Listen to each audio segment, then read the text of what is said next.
lambang kebanggaan nasional, bahasa Indonesia memancarkan nilai-nilai sosial budaya luhur bangsa Indonesia. Dengan keluhuran nilai yang dicerminkan oleh bahasa Indonesia, kita harus bangga dengannya, kita harus menjunjungnya, dan kita harus mempertahankannya. Sebagai realisasi kebanggaan terhadap bahasa Indonesia tersebut, kita harus memakainya tanpa ada rasa rendah diri, malu, dan acuh tak acuh.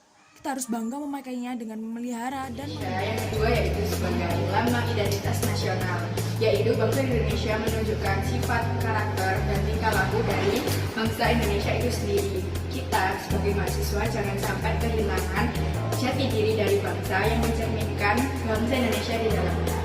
Yaitu bahasa Indonesia sebagai alat pemersatu bangsa. Fungsi ini memungkinkan masyarakat yang berbeda latar belakang sosial budaya dan berbeda bahasa dapat bersatu dalam kebangsaan, cita-cita, dan rasa nasib yang sama.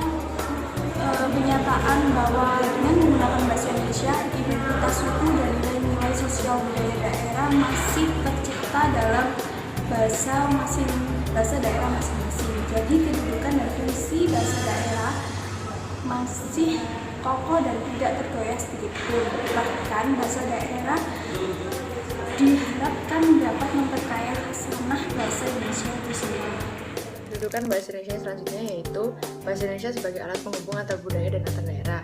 Manfaat bahasa Indonesia dapat dirasakan dalam kehidupan sehari-hari. Dengan bahasa Indonesia, seseorang dapat saling berhubungan untuk segala aspek kehidupan. Bagi pemerintah, segala kebijakan dan strategi yang berhubungan dengan ideologi, politik, ekonomi, sosial, budaya, keamanan, dan pertahanan mudah diinformasikan kepada warga. Apabila arus informasi antar manusia meningkat, berarti akan mempercepat peningkatan pengetahuan seseorang.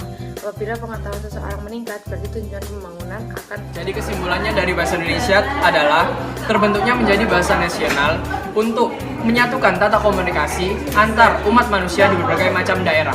Bahasa Indonesia juga memiliki kedudukan yang beragam, mulai dari lambang identitas nasional hingga menjadi alat penghubung antar budaya dan antar daerah. Bahasa Indonesia dapat dijadikan penengah hingga tidak ada perbedaan dan dapat bersatu. Mulai sekarang gunakan bahasa Indonesia yang baik dan benar. Terima kasih.